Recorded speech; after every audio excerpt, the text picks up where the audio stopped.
One team, one podcast. OTOP back. Yes, Episode. sir. What is it? 120.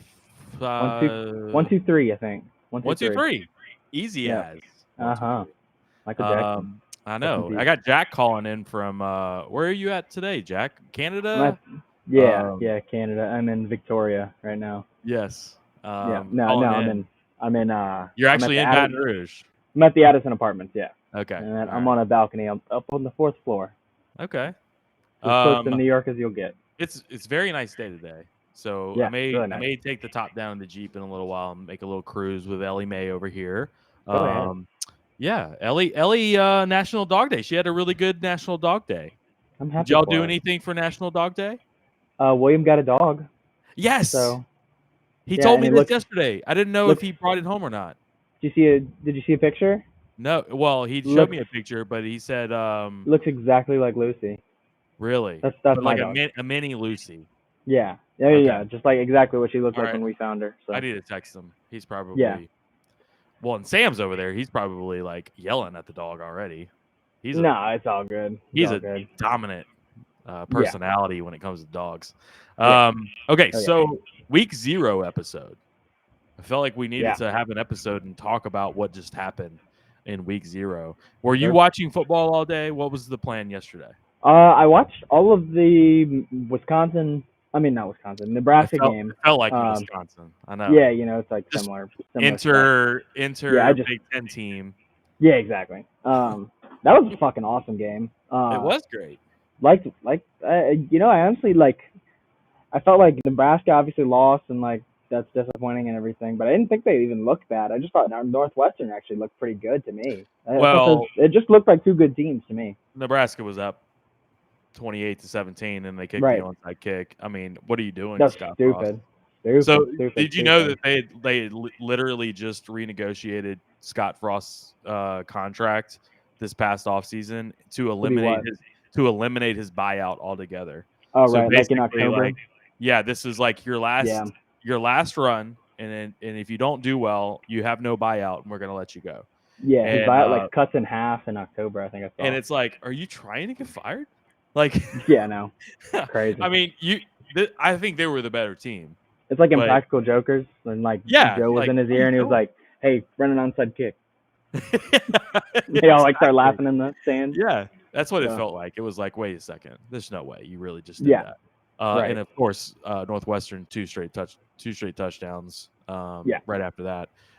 Didn't realize Ryan Helinski's at Northwestern now. I think there's going to be a lot of those. Every time we're going to probably talk, we're going to be like, I had no idea that guy was there. Yeah, love that. I didn't know Casey Thompson was the starting quarterback in Nebraska until I forgot that name even existed until yesterday. Yeah. And you know what? Here's another thing.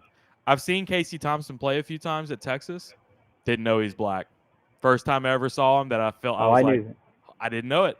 You don't see color. It's one of those. It's one of those guys. You're just like, holy shit, that's a black guy, or holy shit, that's a white guy. You have that a couple of times during the year. Spencer Rattler, when he played in the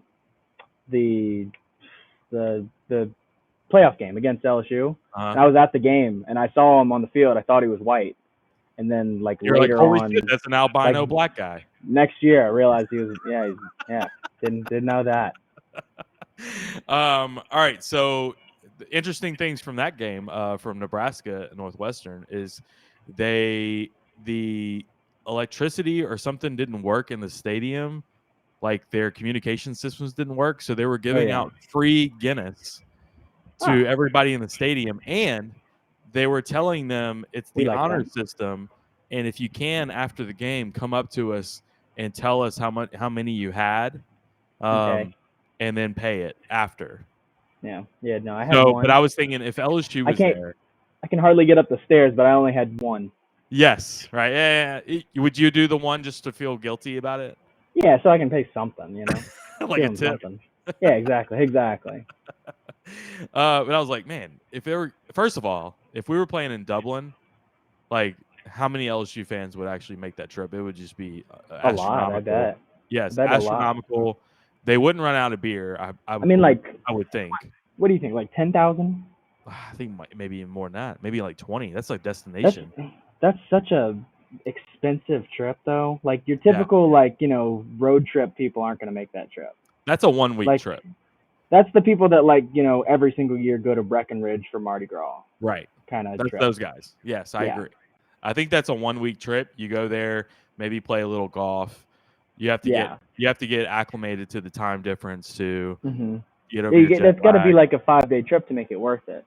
But like they're not running out of alcohol. You know that. Mm-hmm. And that's always our problem is running out of alcohol. But they would have I'll tell you, there's no point in making that trip if you're only going to be there for 2 days. Oh, no.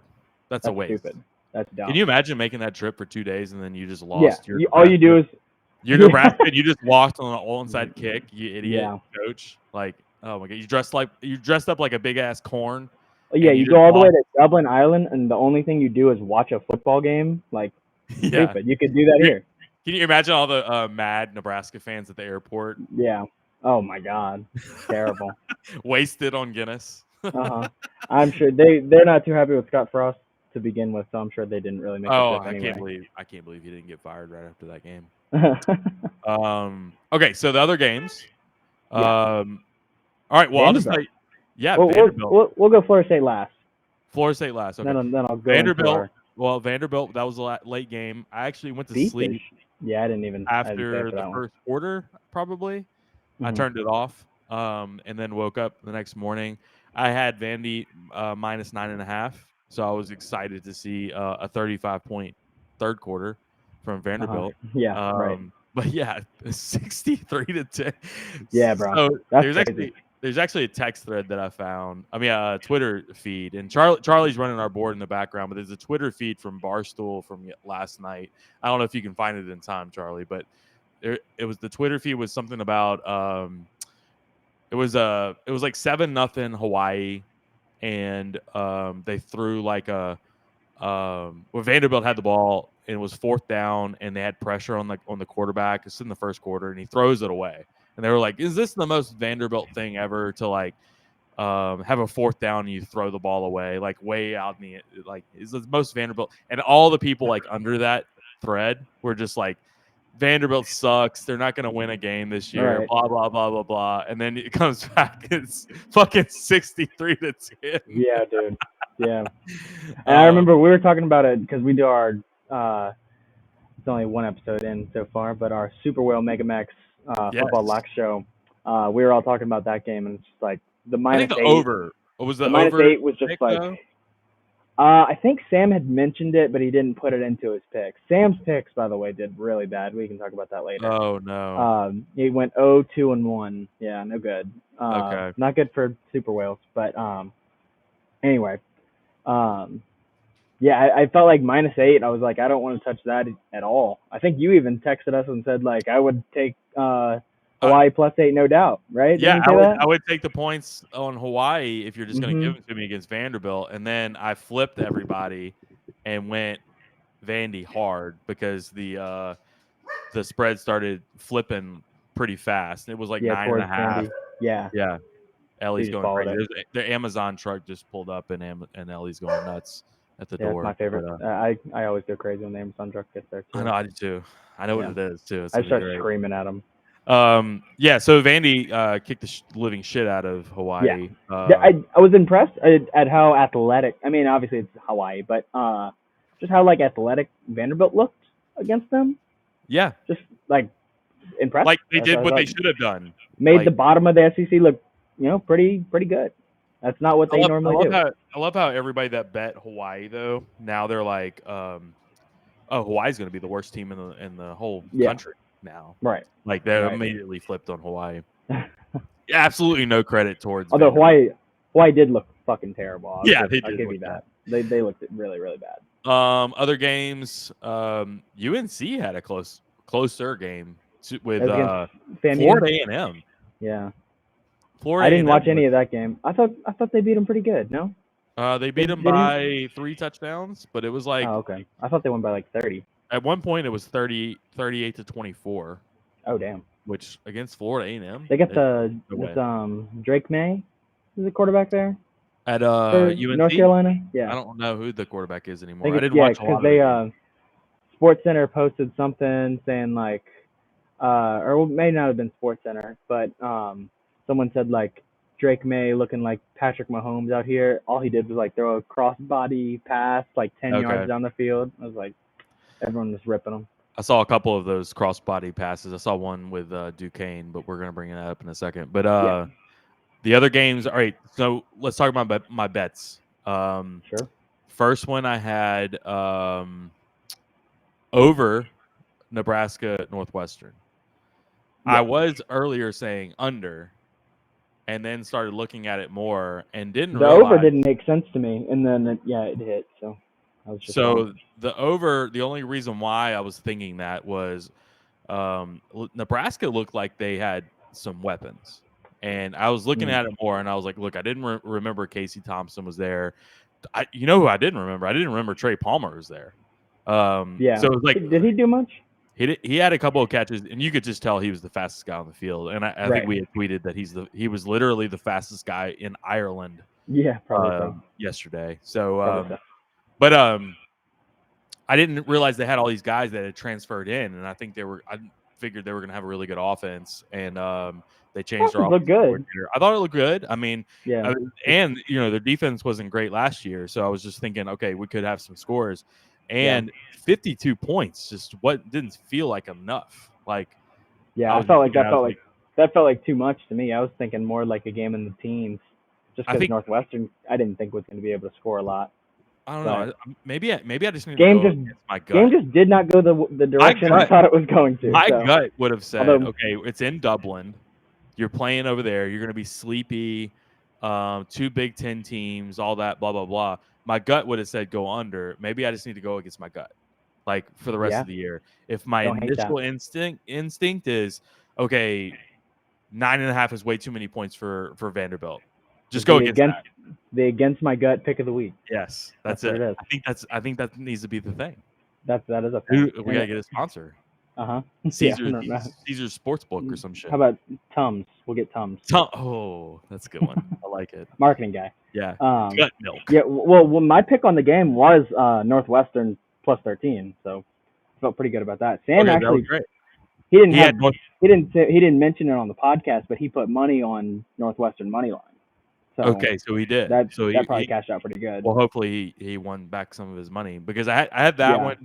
I had $100 on that, which is great. I had $100 on Illinois. What was it? 14 against Wyoming. So so I'd heard some things about Illinois being a lot better with Bielema's year 2. Wyoming is god awful. This came from Mel Kiper in the morning, yesterday morning. Mel Kiper was talking about how bad Wyoming is and how Wyoming still runs like an old school Nebraska offense, and was just like, okay, they were terrible last year, and then they lost like their best quarterback, they lost their best running back. They're not going to be able to score, and so I was just like, okay, this is the one. So they won like handily. So that was win number 2, and then win number 3 was Vanderbilt. And my God, did they cover? Jesus Christ. They covered 5 times, I think. It was crazy. Yeah, it was great. But I had a big parlay that I lost, and I was probably assuming that it was going to lose, and it was only $40 on that. So ended up way the positive for week 0. I thought it was a good week. Yeah, that's great stuff. Because there's a lot of money on the table next week. My only loss this week was Utah State. I had minus 26.5 over UConn. Just like I felt like you go against UConn, and UConn started off 14-0. Yeah, no, I was like, whoa! I lost that bet almost pretty much in the first quarter. Yeah. Did you know that Jim Moore Jr. is the coach at UConn now? No, I didn't either. I didn't even know that. I'm learning that right now. So I didn't watch any of that game. Here's another thing that I found out earlier this last week was UConn had lost their defensive coordinator like a week ago. He retired or some shit. And it was like, okay, so their defense is going to suck, right? But I had no idea Jim Moore Jr. was actually the coach. I didn't know it. Or if I did, I didn't remember anything. Not a lot of other games to write home about. Did you have any other bets? Those are the only 2 for this week. And then I have later this week, since we record on Thursdays, so I had a Thursday pick for Purdue +3 on Thursday. Okay, against Penn State, right? Yeah. So Thursday should be rocking, Purdue's right? Yeah, there's a lot of good games on Thursday. Was that also West Virginia Pitt? Yeah, I think so. That sounds I don't know right. if they were the same day. Maybe one was on Friday, but I think you're right. I think Here, I'll check it. But or Charlie, you look it up too. You can pull up the if you can, Charlie, pull up the next week's games. I think Oklahoma State plays Thursday too. Oklahoma State Thursday. Well, we need to that needs to be they play Central Michigan. Viewing. Who cares? Okay, but, Charlie's got it up right here. Yeah. Right. I can't really see it too well, but Charlie, chime in and read us off a little bit of these two. You get in here, Charlie. Get in here, Charlie. Charlie. Here he comes. He's here coming. We are. Here we You're are. in. Speak. All right. Soft, all right. sultry voice. So we got Thursday West night. Virginia What do we Pitt, got? 6 p.m. Okay. West Virginia Pitt, 6 p.m. Ball State, Tennessee. Holy shit, I can't speak. Okay. It's all good. Just calm down. Penn State, Purdue. Yes. Yeah. Okay, so you already have Purdue minus what? 6? Purdue +3. +3. Okay, what am I thinking? Okay. And Louisiana Tech, Missouri. Wow. I think what's Missouri like -19? Is it still there? 19.5. Minus 19.5. I think that could be a little closer than that. Gut feeling? Gut feeling? You want to hear my gut feeling? And then so I can bet against it? You take Louisiana Tech +13 is my gut feeling. +13? Yes. +19. You mean sorry, +19. +19, okay. I thought you were saying you should tease it No, I'm just saying that's my gut feeling right off the top is Missouri's not good enough to lay 19 points. I'll go in my little bookie app and go ahead and bet Missouri -19 then. What's the spread on the West Virginia Pitt game? Because I can tell you, I already like West Virginia. Pitt -7, over under 51. Oh my God. I'm taking West Virginia all day long. I might take a money also, line. if y'all want to go up to Missouri, $9 tickets. Daniels. JT Daniels is quarterback for West Virginia. Yeah, I just think Pittsburgh is a better team, though. Who's their quarterback? It's and then Addison's Kelvin Slovis. Keaton Slovis, who beat out JT Daniels at USC. Wow. Yep. Battle USC quarterbacks. Okay. I just destroyed you in that argument. You sure did. And then Penn State, they actually have Auburn coming up later too. I'm interested to see that game. QB1. Yeah, TJ Finley QB1. What do you think about TJ Finley QB1 and then Max Johnson QB2 at Texas A&M? Well, it makes sense if you think about it because so Max Johnson beat out TJ Finley, right? Mm-hmm. Max Johnson also went to Texas A&M and took Calzada's job, made him transfer out. Right. So now Calzada and TJ Finley are neck and neck, both pretty much beaten out by Max Johnson. So it wasn't surprising to me that was a coin toss. And actually I think TJ Finley's a good quarterback. He just needs the chance to have a full season of getting used to the offense and just getting comfortable. Because when he gets comfortable, he can make great He's got throws. so much talent. Yeah, he's got so much talent. I thought his worst moments are usually whenever he is just lacking confidence and is just second guessing himself. But when he gets on a roll, I think he looks really good. Yeah, Jimbo I agree with that. also recruited Hayden's King to be the quarterback at Texas A&M and not Max Johnson. So I agree with that. He's probably he's his guy. Jimbo brought in Hayes King himself. So right, yeah. So that's what I was saying is that Max Johnson took Calzada's job of being Haynes King's backup. Well, Sam being the big Auburn guy, he just texted us about TJ Finley being QB1, and I was like, Max Johnson actually beat TJ Finley out. Right, and then he lost his job to both of the guys that are currently battling for us. But we can't forget to say how good TJ Finley looks in an Auburn uniform. Oh, he does, and that Auburn uniform is very nice. I actually am a big proponent of the Auburn color scheme. I loved the Vanderbilt uniforms yesterday. I'm sure you did. I did too. I thought they were good. I thought they did too. Now a lot of people are ripping them about the V. logo. Yeah, The logo's awful. I like the logo. I mean, it's not this. It's just different. I don't know. I think find that logo for us, Charlie. Drop that down and and find that logo for us if you can. I have a friend that goes to Vanderbilt, and so I see all of he'll send me all of the like people shitting on it on their threads. Because the old logo was really good, and I think I like the old logo. Yeah, I think a lot of people were like, "Why are you changing something that was really good already?" I think the new one's better. Yeah. I mean, it's just a classic V, and it's just got a little shadow to it, right? Something like that. Hawaii's helmets, by the way, absolute fire. Yeah, they got a lot of detail on them, huh? It's black, all black, and then one side has got the state of Hawaii going down the side, which is that's right. That is good. Okay, yeah, there you go. That's good stuff, man. I like it. I like the stripe. That's just a good uniform. I like the stripe. I don't like the V. That's fine. That's fine. You don't like the V. It's not for everybody. Do the stripes match on the helmet and the sleeves? The stripes look to match.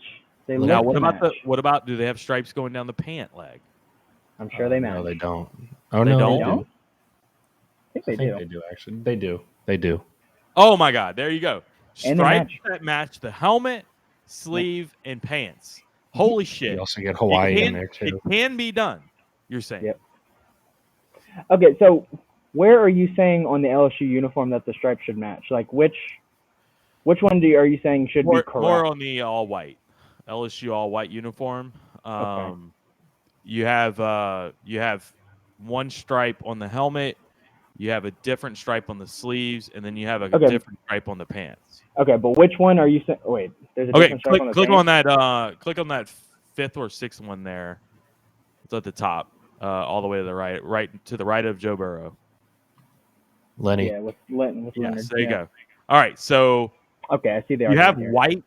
You have white in the stripe going down. Yeah, on the white legs in the helmet. middle. Why is white in the middle? Why can't it be that same stripe on the sleeve and the same on the helmet? Why can't it be the yellow? Not fair. So on the sleeve. Well, you know what? You want to know why? It's because that jersey wasn't meant to go with that helmet and pants. They didn't design it that way. Yeah, and there's like, okay, now's the time. Yeah. Can't you just make another one? Just make another one. Oh my fucking God, we're LSU. Years. This has been like 5 years. See how we have a white stripe here? Yes. Like, what the fuck, guys? We have a white stripe there, which I understand. I'm fine on with the that. pants and on the helmet. I understand it kind of, just because it's been so classic and it's been there forever. But why can't you change one little detail on these since they're alternates? Like it's literally all they had to do was make a new jersey.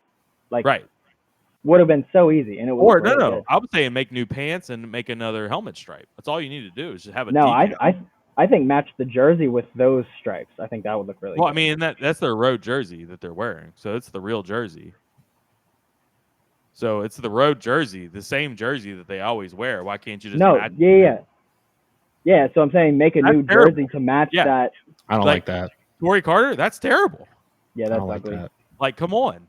Can't you make the helmet match those stripes? Do two yellows? Technically, the stripe matches. It's just the yellow thickness is different.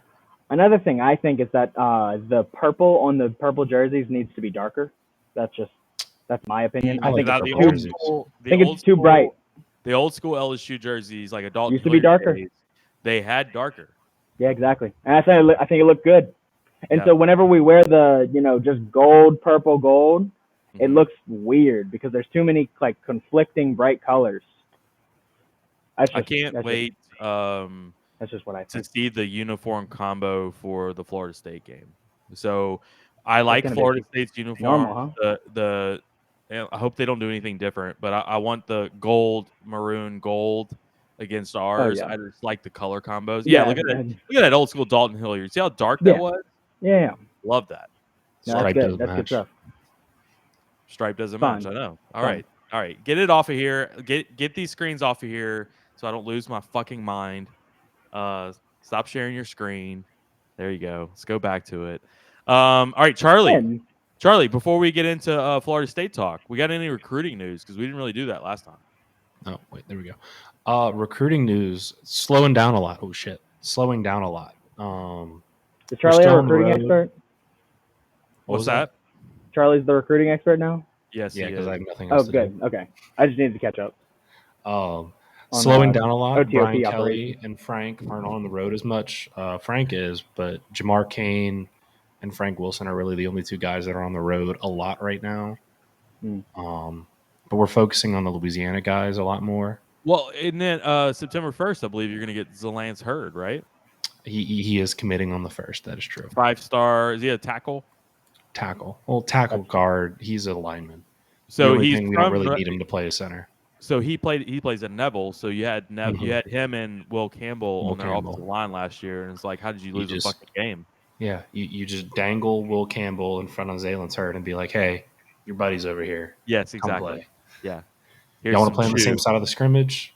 Go for it. Y'all want to play both tackles? Go for it. Will Campbell looks like a different guy. I see him on campus, dude. He's huge, and he rides a scooter around a lot, and it's hilarious. I love the fact that the first people they give the scooters to are the offensive linemen. Like, here you go, fat fucks. Yeah, stay off your feet. Okay, well, not a lot going on, but we've had a lot happen in the last. There's a lot of momentum. It feels like so. It was a lot of momentum from late June all the way into August. Well, I think that's good because everybody's kind of getting jacked up. Like it feels like everybody's like really like in the direction of the program, all that kind of bullshit. But all right, so Florida State. Let's talk about that. Your recruiting update's over, Charlie. This is a very quick one this time. All right, Florida State. You watched the Duquesne game, right? Holy cow! All right, so and if you can, while we're doing that, Charlie, try to pull up the some of the plays that we had tweeted out earlier about their offensive line. Just looked shaky to me. Like people were busting through the line like crazy. And the first thing, of course, that I'm thinking of, is like, okay, our defensive line is going to murder these guys. Yeah. Well, I actually thought they blocked pretty well in the run game, but I thought their pass protection. Can you click on it? I don't know if you can click on it and go full screen on that. Should be able to. Yeah, I believe you can. There you go. There you go. Fuck. So, like, they're busting through the line on 76 right there. They got, like, well, also, you didn't even mention in your tweet, he breaks 5 tackles. Yes. I don't see him. I don't see him breaking. I don't see him breaking Baskerville, Mike Jones, Greg Brooks, Joe Faucha. Just this play. There was a couple of them that kind of. Yeah. And here's the funny shit is that, like, Florida State was, like, taking these as, like, oh, look how good our running back is. Yeah. And then their running backs are good. You fucking suck.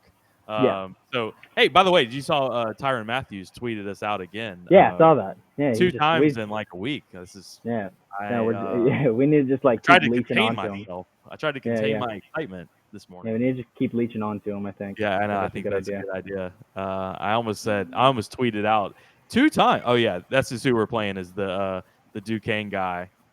Yeah, that was funny. So apparently this is. I thought I mean it's easy to think that that's his pants, but apparently it's his. You saw it's his shirt. Apparently. Yeah, it's hard to see. Just for some reason it looks blurred and it like all morphs together. It's still a bad look. Still a bad look. Even if it's an undershirt, like I mean, it's better than it being your pants all the way up there. But do we know what that's he is? Just not a good look. Does he actually play? You think at all? I'm guessing number 50, a body not. like that. He's got to be like Snapper? a freshman like tackle or something like that. And he's lean. I thought they did what they were supposed to do, I guess. But like other than that, I didn't see much else. Anyway, all right. So you can get rid of that, Charlie. Yep. Yeah. All right. So my score prediction for LSU Florida State was before this game I even saw it was going to be something like 31-16, something like that. They're not scoring 16. I was right there with you, Charlie. After watching that game and watching some of that stuff, I just think that our defense is way better than that. I still think it could be close to that, but I think 16 might be too high. 16 might be too high? For Florida State, yes. Maybe 31's too high for us. Be big. Maybe 31's too high for us. It could be something like 27 to 13, 27 to 10. I could see something like that. I got 28 to 12. 28 to 12. Great minds. A lot of field goals, huh? Yes. Big field goal game. Huh. I was thinking I yesterday didn't really change my score at all. I mean, they kind of look how I expected them to look. Mm-hmm. And I don't think they're playing their very best ball against Duquesne. Duquesne. Okay. Duquesne. Duquesne is how it's spelled. But my score is sitting around like 27-23. And I think it's like it's 27-23, but like we're clearly the better team kind of thing. Mm-hmm. I don't know what to think about our corners yet. I actually think their defense is pretty good. I don't know. I think their running backs did look really good. So part of that line sucks, but part of that is and I kind of understand if this is the case. Do you feel like you have a little bit of like thought process back from like 2020 to 2021 where it's like we got so high and we were like so hyped up and it was like it brought us down to like it humbled us to where I think it's more that like we just have a lot of transfers that we're relying on, and like some of them didn't even play that much where they were from, or they're from the ULL kid, what's his name, Mekhi Gardner. Yeah. He's not gonna. He's probably not gonna start. Now they're saying I saw that he's a starter. Last I saw. Well, Colby Richardson is going to be the starter on that side, so he's going to be like I don't even like where's Colby he even Richardson. From? He's from McNeese, so my point exactly. I agree. You see what I'm saying? It's like I don't know what to expect from those corners. I don't at all. And I actually like Florida State's wide receivers a lot. Well, the other corner you should be fine with, Bernard Converse. Yeah, I like Bernard Converse. He's he's kind of like veteran, right? He's a senior, huh? Mm-hmm. Well, they all are. That's kind of my point in the last couple of weeks is like if you look at our secondary, they're all seniors. Yeah, but I feel like if you're a senior coming from Group of 5, that's a lot different from coming from G5 or Ohio State. But you got two seniors from Arkansas. Yeah, no, I love Greg Brooks and Joe Faucia. Those are plug and plays for sure. Yeah, they were good at Arkansas. Jay Ward, senior. Love Jay Ward. Look, safeties I think are elite. I mean, we have some of the best safeties. Sevyn Banks from Ohio State. Sevyn Banks didn't play that much at Ohio State though. He wasn't a starter there. And popped for Peds, right? Okay, is that what it was? I mean, he kind of had the same road as Joe Burrow, but go ahead. I'm just kidding. Well, either way. I mean, yeah, okay. Sure. Sevyn Banks was the next Joe Burrow of corners. You heard it here first. We'll tweet that later. Sure. Yeah. Let's do it. But no, I don't know. Corners are shaky, and like it's just like O-line's a little shaky to me too. I think there's a lot of question marks. To me, that is the number one weakness of this team, or question mark of the team, I should say, is offensive line, no doubt. Yeah. But what I do like is I literally watched. I don't know why I was doing this. I was watching highlights of the scrimmage from yesterday, and somebody had just recorded all of it and posted it on YouTube. And what I'm noticing is and it's ones versus ones. We can run the ball against our defensive line. And part of the reasons why is because we're so multiple. It's not like the old school run it up the middle bullshit that we were always used to. And sometimes what they do is they drop back and they throw swing passes out to the flat to your running back, and it makes up for that run game a little bit. And that's just stuff that we haven't been used to here. I think there's going to be a lot of different ways to get guys in space. And you can just tell it's like a smart offensive game plan. So that's what I'm ready for. Yeah, I think that's what we hadn't seen that in a while. It's like I feel like O-line is a question mark because there's new faces, and I don't even. It's like a lot of times I look at the roster and I'm like, I don't know who's here still. I don't know who. There's some names like you mentioned Colby Richardson. I've literally never seen. I don't even know what number he is. There's so many guys. I have no idea. Okay, great. Apparently he came along with Frank Wilson and kind of popped off recently, and and it was supposed to be Mekhi Gardner taking the job, who started at ULL last year, right? And he's taking his job. So I think that could be a good thing, but who knows yet. But I do think with the corners, I do think there's depth. I just don't know, who's going to be the starter. Like if there's any guys that are like legit lockdown guys. I think Bernard Converse is your lockdown guy. I mean, I think he's our best corner. I just don't, I don't know. I don't know. Yeah, who's playing the field, who's playing the sideline. Yeah, and I don't know the defensive styles yet that Matt House does either, as far as like that too, zone, and then man-to-man, that kind of stuff. I don't know if these guys don't feel like man-to-man guys as much, just because I don't know if they can run like that. But right. what I am very like happy about just knowing that we have, I think it's like 6 to 7 senior defensive backs in that starting rotation. And like you count corners and safeties, they're all seniors. They've been around for 4 to 5 years, and I like seeing that. Like I just think that that's something that we just never have had any kind of like leadership like that in the backfield. So it's like if that's the weakness of the team, and you got 6 seniors out there, okay, like sure, yeah. And I feel like I said, I think depth is not a problem at corner. Like there's plenty of guys. Yeah. And I do think they're all talented. I think you just don't have you don't have a Derek Stingley, you don't have a Patrick Peterson, you don't have one of those guys that we're always used to either. Yeah, and I would say about Mekhi Gardner, he's one of those guys when they take pictures of him and like in fall practice and stuff like that, I'm like, oh my god, he's humongous. Like he's like what 6'2", 200 pounds. I mean, like rangy, yeah, long, exactly. So if he's not even winning the job, I do feel okay about it. It's just I don't know these guys. I don't know who they are. Offensive line, you mentioned that, like left tackle, true freshman, obviously, and I think Will Campbell's they've solidified really good. that. Something about it though, it's like I feel better about offensive line than I do about corner, and it's like literally just because we're a Brian Kelly team now, and like when does he have a bad offensive line? You know what I mean? You talk about a guy who can develop offensive linemen. It's going to be Brian Kelly. Yeah, offensive linemen and tight ends are bread and butter. So now you got a true freshman left tackle. You got a redshirt freshman center, Garrett Dellinger, and then you're moving people around in the other positions. It feels like Frazier is going to be your left guard, guard or tackle. Right guard and right tackle are kind of changing around a little bit. So it looks like Anthony Bradford's going to play one way or another. But other than that, but sure, I agree with you. I think running the ball is going to be tricky. Now, John Emery being suspended for the first couple of games, which is complete bullshit. Yeah. And I don't know if y'all know this, but there's a lot to do with like the academic advisor in that situation fucked up bad.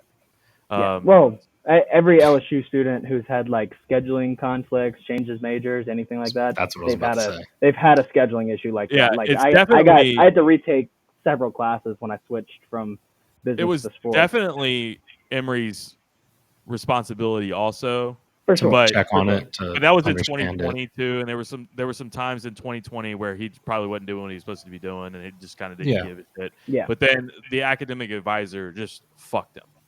Literally. Who's the guy who got suspended all season for his academics? You mean Emery? No. There's a defensive back this year at LSU this year. Yeah, he's getting suspended all season. Oh, I don't know that. You may have to... I think he's a redshirt freshman. Okay. Radarius Jones. Yes, Ray Jones. Okay. I don't know the situation there. I don't either. I think I was about to tweet. I was like, I swear to God, if it's the same fucking advisor, they need to fire that dude. No kidding. Right. Yeah, so anyway, with that happening, the guy left. But the thing is, he was suspended for the whole fucking year last year. And you tacked on 2 games. For what are we doing? Right. And that's LSU imposed, right? I think it's NCAA imposed. Oh, it is? Well, the NCAA is not imposing much on anything anymore with their tweet they just sent out with the NIL. Right. If you have any NIL infractions, please report them to the NCAA. Who the fuck is going to do that? Yeah. That's like reporting your Guinness at Dublin. Yeah, exactly. Yeah. Please. I had one. Write down your name. You think Texas A&M is going to be like, hey, our boosters slid this guy an extra $100,000 under the table during signing day? Yeah, shame on us. Slap us on the hand, please. Yeah, if you have, exactly. All right, so we should just go ahead and put our picks together for this week then. Sure. Maybe we'll do a Wednesday. You want to do a Wednesday episode possibly? Maybe we can do like a little preview show, or Yeah, let's decide right now. Let's just decide on the show. What are we doing? On show. Decide Wednesday. Yeah. Wednesday night. Good for Wednesday. Okay. Yeah, 6-ish maybe. We'll see. We'll figure it out. Okay. Sounds good. Okay, so yeah, we'll have a quarterback by then. we should have a quarterback. I think he's gonna pick it tomorrow on Wednesday. Monday. I do too. I think he's going to start game week with it to where everybody knows, and you're just like full blast. Here are all the first team reps. Honestly, I wouldn't even be surprised if he announced it tonight. I'm going tomorrow night. It would be a dump if he did it today, for sure. It'd be a news dump. Just like I don't know if they even have practice tomorrow with like the game being on Sunday. But I would think he wants to go into the first practice of the week with the starting quarterback, right? Yeah, I agree. No, for sure. Unless you're Michigan, you saw that bullshit that they're doing. Oh yeah, no, yeah. I heard about it. McNamara starting week 1. One guy's starting week 1, and then the other guy's starting week 2, and then after week 2, they're gonna tell you who they're gonna pick. That is like the Harbaugh of Harbaugh. No shit, right? That's got Alex Smith and Colin Kaepernick. What are you gonna do? Yeah. No, I mean imagine being a Michigan fan. That's got to be so much fun. You know what I mean? I mean, is it the best way to manage a football team? Maybe not. Well, I think that's what they used to say about us with Les Miles. Like, it's got to be a blast, right? I should have enjoyed it more. You know, I regret that all the time. We should have just enjoyed the ride. You know? Yeah. All right. So, who do you think is gonna be QB1? I'm feeling Jaden. I think when we talk about, you know, I know I was saying just now that like I feel good about offensive line, but when you talk about, you know, younger players on the offensive line, having a mobile quarterback like that, I think helps them a lot. So I'm going Jaden. And then, you know, I don't think it's over after that. You know, you got a lot of cupcake. You got a cupcake game then following week against Southern. So man, I was all thinking Jaden too, and then honestly, it was literally watching these scrimmage highlights. I'm just thinking, I don't know, it might be one of those. Dude, Nuss is legit. So I agree. If Nuss wins the job, then that means he's really killing it. There were a couple of times in this scrimmage, and I hate scrimmages like this where it's the guy's in red shirt, obviously the quarterback, and he holds onto the ball too long, and it's obviously a sack, but they just keep the play going, and the guys just kind of run around him. And I saw a couple of those with Garrett Nussmeier where he was just holding on to the ball too long, but there were other plays that he was just getting the ball out so fast, and it was more side to side stuff, nothing a lot of deep stuff. He would just drop back for three-step drop and get rid of it, and he looked really crisp. And the more I'm thinking of it, and the more that I'm thinking that it hasn't already been named the quarterback, that's where I'm kind of starting to lean towards Nussmeier being the guy. But it's pure speculation on my end. I mean, I don't know anything more than that. I agree with you that before that I was thinking, okay, offensive line issues, Jaden Daniels is going to be the guy just because of mobility. Well, and the thing is, dude, like, good. I mean, he's actually good. Yeah. Jaden Daniels is a 5-star quarterback. Yeah, I hate saying that. Starter. Like, he can run around. He's really fast. No, he's actually a good guy. What does he have? He has 3 years of experience, which is great. Like, so, like, 8,000 passing yards. Seniority. 8,000 passing yards? Is that what you said? Something like that. Smart quarterback, but also he's a freak athlete. Like, he's so legit. Like, it's not like we just got, like, you know, a Purdue transfer who, like, happened to not win the job. Like, this dude don't was shit on Danny Etling. Oh, Danny Etling. That's not what I'm saying. On Danny Etling. That's not what I'm saying. It's not what I'm saying. I'm saying, like, Danny Etling was great because he had, you know, experience, and, like, he's a smart quarterback that you could plug in and feel safe about. Jaden Daniels is, like, a quarterback that you can, 1, feel safe about, and 2, he's sick. Like, he's got NFL talent. You know what I mean? And he's got elite speed. He really does. Yeah, exactly. Coming out of the pocket, if he's going to scramble out, that might be the answer. Just because you may have a good pass rush from Florida State that you need to get out of the pocket. All right, I'm there. I would feel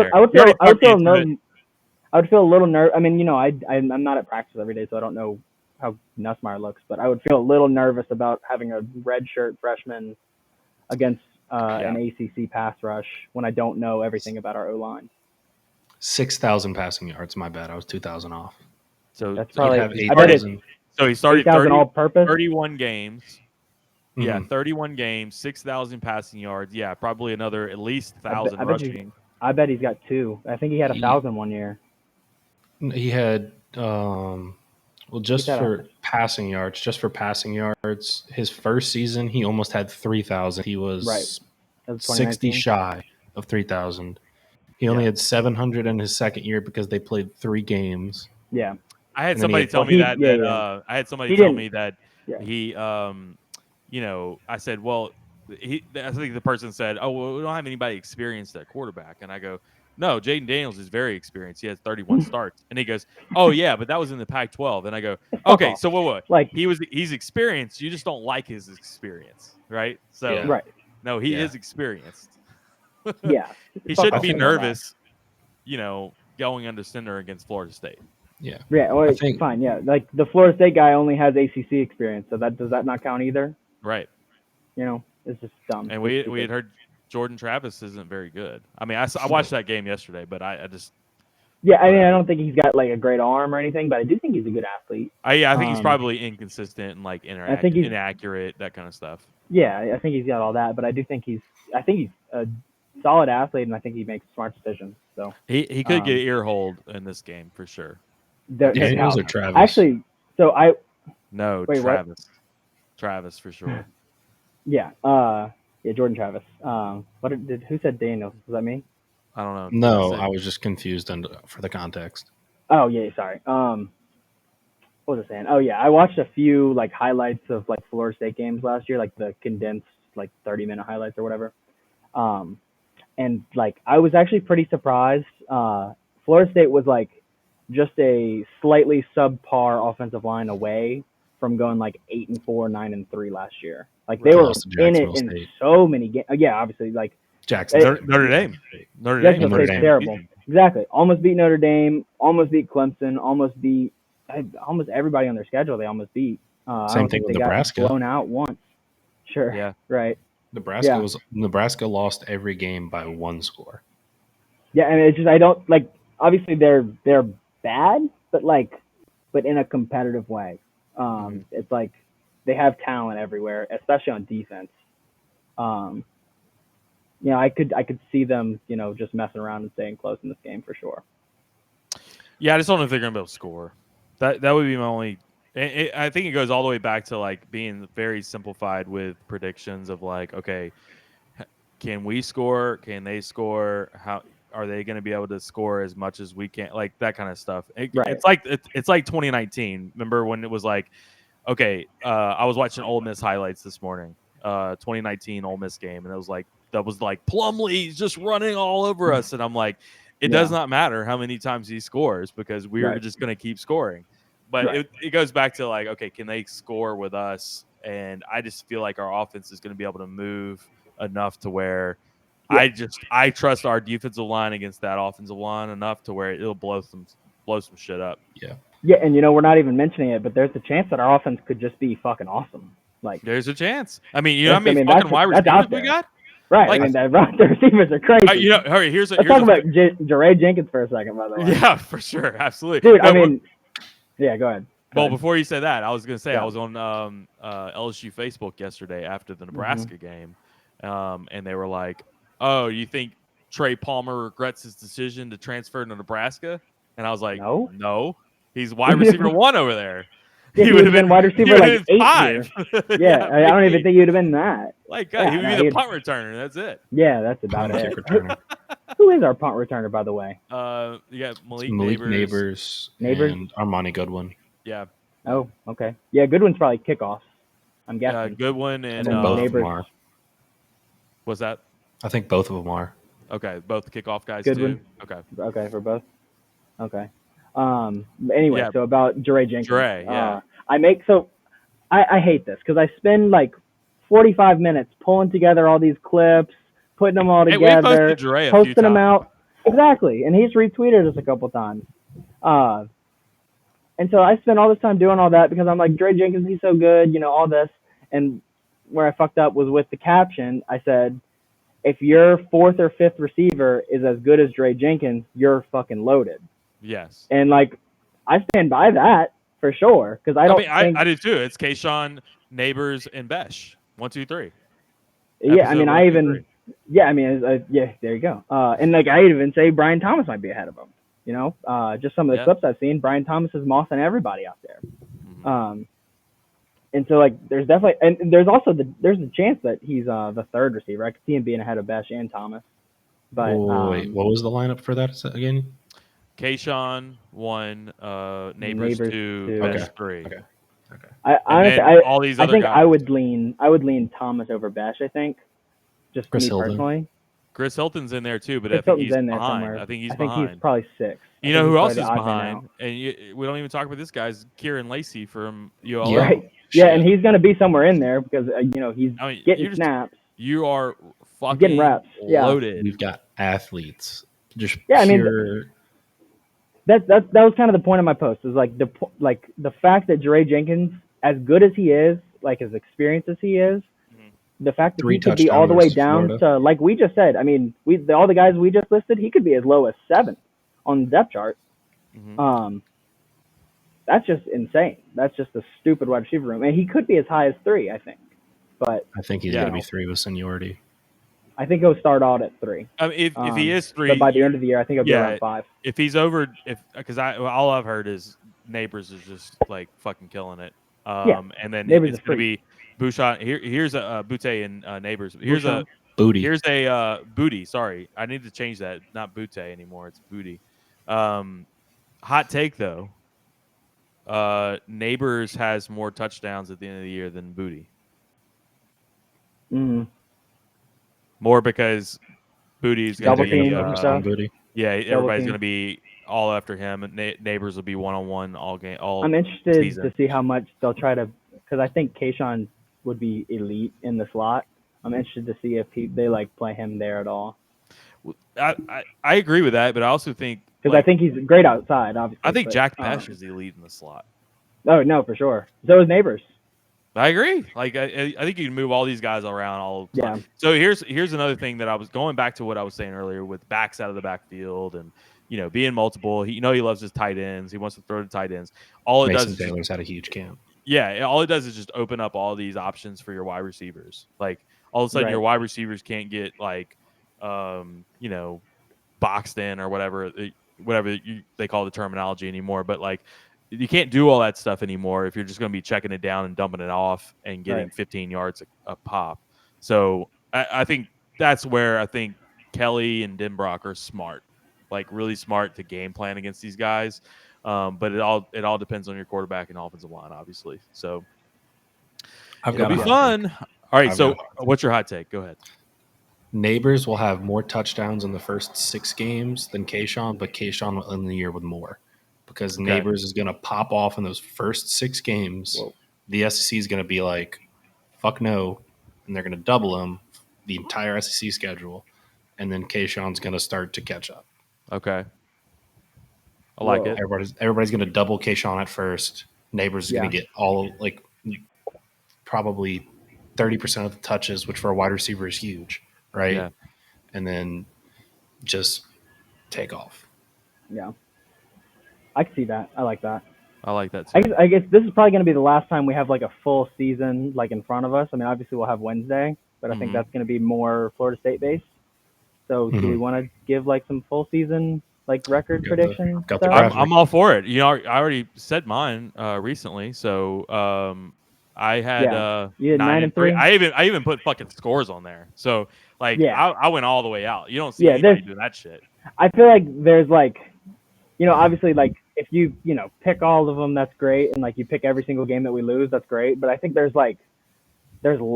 I mean, if you pick them all, then, good for you. But I think it's more about, like, saying, like, I think we'll lose 2 of these games. We'll definitely lose this game. Here's, you don't see the Facebook crowd, but, like, the Facebook crowd, when I posted something like this, I posted. Like, we're not losing to Tennessee. I posted 9-3, and everybody's just bitching because they're like, I don't see where the Tennessee hype is. We're not losing to Tennessee.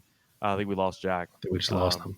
Yeah, he'll come back in a second. But that was what it was like we're not going to lose to Tennessee. And my reply is, where do you see us losing then?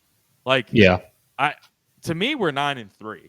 We're not losing to A&M. I mean, tops could be 10, but I'm not there yet. Like, it's more like 8-4, 9-3. But where are the fucking losses then? I've been thinking about the schedule, and here's what I've got. Depending on where game day is October 8th, I think we go into game day with Tennessee undefeated, both teams. I agree. But I think we beat Tennessee, and I'll tell you why. Okay. Tennessee and Tiger Stadium is like fucking what, like 12-0, right. losses. They haven't beat LSU in Tiger Stadium, and I think the moment's too big because Tennessee hasn't played on game day since they got like shit dragged by Alabama probably 5 or 6 years ago. Right. Now I think we go into Ole Miss and we have Ole Miss at home, lose. Alabama, lose. Arkansas, that's going to overtime. I think we're going to lose, and then we win the next two. I think we get you lose 3 in a row. Okay. 3 in a row. Yep. I mean, I could see that. Alabama's going to be close. Alabama's going to be a 1-score game. Well, let me tell you another one. Is like, okay, if you're 4-0 and I haven't seen them play yet, but say Auburn beats Penn State, and Auburn's 4-0, and you're going to Jordan-Hare, both teams 4-0. It's going to be a tough game. Let me look at. It'll be a very tough game. Tennessee. Here's what I was thinking was that probably Penn State beats Auburn is kind of what I was thinking. Yeah. Or maybe we'll see. But Jack saying the computer died. he's on top of it today, guys. So anyway, I think we beat Auburn and then we get to Tennessee. Jack's back here. Hey. Hello. All right, so we're talking about the schedule again. Charlie's saying that he could see us actually being 7-0 going into Ole Miss, losing to Ole Miss, losing to Alabama, and then losing in a tight win to Arkansas. Lose 3 games in a row, and then finish the last 2 with wins. So 9-3 as well. I'm also 9-3, but what I was saying when you left was like, okay, whenever I tell people where I think we're going to lose, which is kind of where I was thinking, okay, you win a tough game at Auburn, because I think there's a chance Auburn could be undefeated as well, maybe 1 loss, but undefeated in that game, and we're undefeated in that game at Jordan-Hare. It's going to be a tough fucking game. Yeah. But I don't think it's going to be on. I don't think it's going to be on game day. You got Texas A&M, Mississippi State. So depending on, you're talking about Tennessee again? Arkansas. Or no, not Arkansas. Auburn. Okay, yeah. You don't think it's going to be on game day? As in, I don't think. No. I don't think that game would be. I don't think Auburn and LSU would like be CBS. I don't think so. Do you mean like CBS or maybe like a CBS if we're both undefeated? Because Auburn at that point would have beaten Penn State if that's the case. So it could be hyped up enough to where that could be the case. But what I was saying we wouldn't be as high as we'd probably be like around 18 in the country at that point if we're undefeated by then. That's my guess. I mean, Florida State and Mississippi State. I think you could. I don't think either get enough national recognition to like really make that. Not for a game day or anything. I don't. Exactly. I don't agree with that either. But what I was saying is, if you beat Auburn, and you got Tennessee coming in home, I think that Tennessee game is a trap game. I could see that, but my only thing is that I just feel like with the way LSU seasons usually work, like I feel like if you go on the road, beat Auburn, like you carry that momentum into Tennessee and you win that game. I think I could see you losing to Florida after that, though. I don't see us losing to Florida. I could see it. I would see us losing to Auburn more than I would see us losing to Florida this year. I agree with that. I agree with Matt. I just don't think Florida's that Auburn's good. More losable for sure. But so actually, the way I would have to pick, if I had to pick every single game, that would have us lose to Auburn, beat Tennessee and Florida and Ole Miss, and then lose Bama, Arkansas, and then win out. I could even see us losing to A&M. I mean that's by no means. I agree too. I could see us losing to A&M. I can't make myself pick that as a loss. You know, now that kind of a personal thing. Now that Hayes King is the quarterback, I feel like I need to see him play because if it was going to be fucking Max Johnson, that was a W for us. I just felt it, and I was just like, there's no way that guy's going to be able to beat us. Yeah, like, I just don't see it. Anyway, I also think, okay, so my initial thoughts whenever I put that prediction together was, all right, 2 games that two games that would typically be a split for us would be Auburn and Florida. 2 on the road. That we would split one of those. I don't think we split them this year. I think we beat both of those teams. I just think that we're that much better than those guys this year. I just don't think I guess it depends on what Auburn is doing coming into that game. Like if they lose to Penn State and Missouri going in, then yeah, I think we go in there and beat them. I don't like, think they beat Penn State. Okay. I think they do. I actually think they'll go into that game undefeated, which is What you why I got, think Charlie? we lose that game. I October think Jordan 8th. Hale's so tough to win. Go for it. Finish that. No, that was it. Okay. October 8th, Texas A&M Alabama plays the same day. Okay, so yeah, Later that's game time. day. Oh, That's yeah, game day, That's game and day. that's yeah. So that means LSU Tennessee will be a night game. True. Yeah, True. that sounds right. Yeah, I mean That could be a doubleheader day. I don't know. Depending on how Florida does, that could be a Nope. game day. But you're right. I don't think they're going Texas into A&M that. Alabama played night last year, and they may CBS, be yeah. the night game this year, and we Yeah, could so be we the could get- 2:30. Mm-hmm. Okay, Exactly. Are we still CBS? I It's- thought we were ESPN now. no, CBS this That's next year. year. This is the last year of CBS. Yeah, it'll Okay. move to ABC or ESPN after that. Okay. Yeah. All right, so Oh, shit, Texas- Tennessee's to be at 2:30. 2:30 or a Oh. night game on ESPN, one or the other. Um, Ole we do Miss. have the What do first you- what- four games are all night, so Ole Miss coming here. That's another game. That's another team that I need to watch to kind of. They're going to travel well. Oh, okay. Let me go back real quick. Tennessee, and I have almost the same thoughts about Ole Miss. Tennessee is going to be able to score in bunches, and the defense sucks though. even if your defense is good, they're still going to score. It's one of those games where, because it is a trap game for us, I feel like, because it's squeezed in the middle of Auburn and Florida, which are two road games that you're usually geared up for, that they're going to score a lot and catch us off guard. And that was the only reason why that came up as a possible loss for us. But same thing can happen with Ole Miss. Like, come off that Florida game with a win. You have Ole Miss coming in, and they just Lane Kiffin just, scores in bunches. Like, can Throws you keep mustard up on the field? Can you keep up with that scoring? Like, that's my only question is, teams like that are going to be able to score the ball. So I just don't know where our offense is yet to be able to tell you. But as of now, I'm thinking that we'll probably split Tennessee and Ole Miss, kind of like how you're saying split Auburn and Florida. I'm feeling like we're going to have to split one of those, and it's one of those weird years that we're going to be able to beat Auburn and Florida on the road. Arkansas, I just see it as a team that's very solid and well coached at Arkansas. Yeah, it's going to be late in the season. They're going to be geared up. Going to that game too. It's coming off of the Alabama week. Like, it's traditionally not a great thing for us, even though I feel like I need to stop with the whole tradition shit now, because it's a whole new coaching staff, and like whatever happened 10 years ago doesn't really fucking matter anymore. So yeah, but it's still like, I just still feel like it's the whole like the culture. This is the SEC West, and like this is LSU Alabama is like what these guys come yeah. for. Yeah, they come here for that. Kelly's still going to take his bye week before Alabama. There's no way he isn't. Oh, absolutely. I'd have to.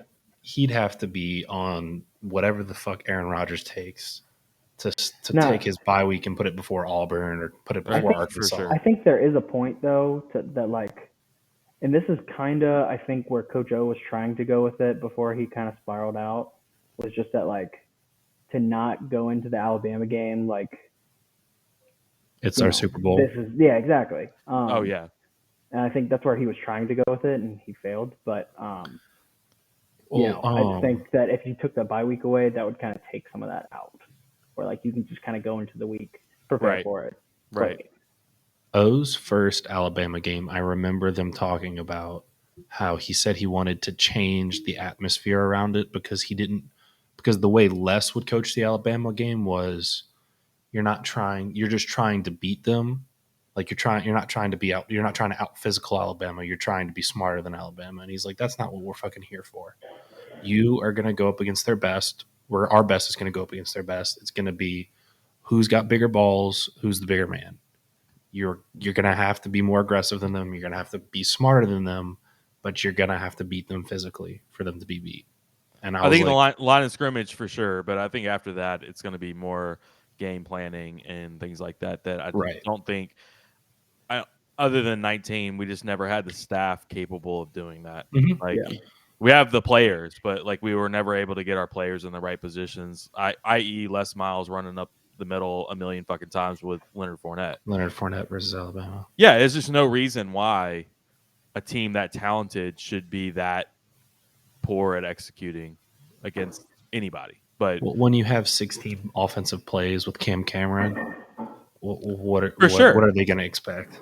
Yeah, I saw a tweet the other day. It was like it's one of those old school college football accounts on Twitter, and it posted a fullback dive from Ohio State in the '80s, and they were like, "Oh, a fullback dive from Ohio State. Here's traditional play," and Jarrett Lee reposted it and said, "Yeah, this was common for us in 2011. Like this was a 2011 play that we would run all the time, which is just."